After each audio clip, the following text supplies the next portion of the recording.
కేసీఆర్ ప్రభుత్వం బ్రహ్మాండంగా 72 కిలోమీటర్ల మెట్రో కట్టింది.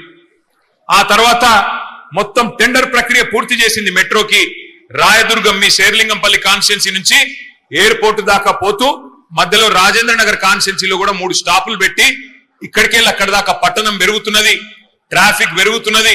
మరి ఆ ట్రాఫిక్ సమస్య ఉండొద్దని చెప్పి 2023 జూన్ జూలై ప్రాంతంలో టెండర్ పూర్తి చేసి మొత్తం మెట్రో రెడీగా కొబ్బరికాయలు కొట్టి స్టార్ట్ చేసినాం.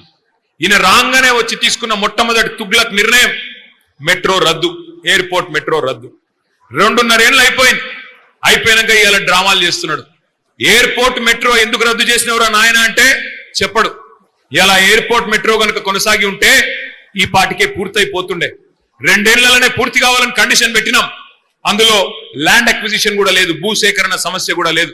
ఔటర్ రింగ్ రోడ్డును అంటుకొని బ్రహ్మాండంగా ఎయిర్పోర్ట్ దాకా మధ్యలో బుద్దివేలులో నార్సింగిలో స్టాపులు పెట్టి ట్రాఫిక్ సమస్య తగ్గాలే, హైదరాబాద్ పెరగాలే అనే ఉద్దేశంతో మనం ఒక నిర్ణయం తీసుకున్నాం. ఇవాళ మీ అందరికీ నేను ఒకటే మాటిస్తా ఉన్నా, ఈయన వల్ల ఏమి కాదు.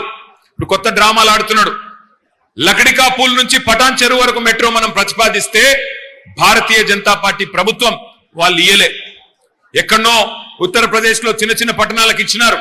కానీ మనకు లకడికా పూల్ నుంచి పటాన్ చెరువు వరకు 36 కిలోమీటర్లు పెడితే ఇందులో ట్రాఫిక్ లేదు, ఇందులో ఎక్కటోళ్ళు లేరు అని చెప్పి మనకు బీజేపీ సహకరించలేదు.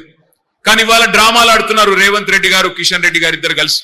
ఈయనేదో అడిగినట్టు, ఆయనేదో ఇచ్చినట్టు, ఏదో ఇద్దరు కలిసి ఢిల్లీలో మళ్ళీ నాటకాలు ఆడుతా ఉన్నారు.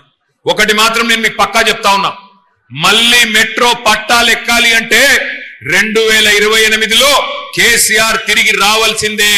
మొదటి దశ మెట్రో పూర్తి చేసింది కేసీఆర్. మీ మియాపూర్ కి ఇక్కడికే వచ్చి ప్రారంభించింది కేసీఆర్. కాబట్టి రేపటి రోజున కూడా మెట్రో మళ్ళీ పట్టాలు ఎక్కాలి. హైదరాబాద్ లో మరొక 250 కిలోమీటర్ల మెట్రో రావాలి అంటే ఈ బుడ్రఖాన్తో కాదు. ఎందుకంటే తీస్మార్ ఖాన్ మాటలు మాట్లాడగానే సరిపోదు, పనులు కూడా అట్లా ఉండాలి. కానీ ఏదో మాటలకేమో పెద్ద పెద్ద మాటలు, చేసేది ఏమీ లేదు. అందుకే నేను అనేది ఈ తుగ్లక్ ఆలోచనలు, ఈ తుగ్లక్ పనులు చేయడం ఎట్లా ఉంటది అంటే, ఆ ఎల్ఎన్టీ అనే కంపెనీ మెట్రో కట్టింది. ఆ ఎల్ఎన్టీ కంపెనీ సిఎఫ్ఓను బెదిరించిండు, నువ్వు నాకు ఆ భూములు ఇస్తావా లేకపోతే నిన్ను జైల్లో పెట్టాలని అని బెదిరించిండు. బెదిరిస్తే ఆయన పారిపోయింది ఎల్ఎన్టీ వాడు. ఇవాళ ఒక ప్రైవేట్ కంపెనీ నెత్తి మీద ఉన్న 14,000 కోట్ల అప్పు మొత్తం రాష్ట్ర ప్రజల మీద రుద్దిండు రేవంత్ రెడ్డి.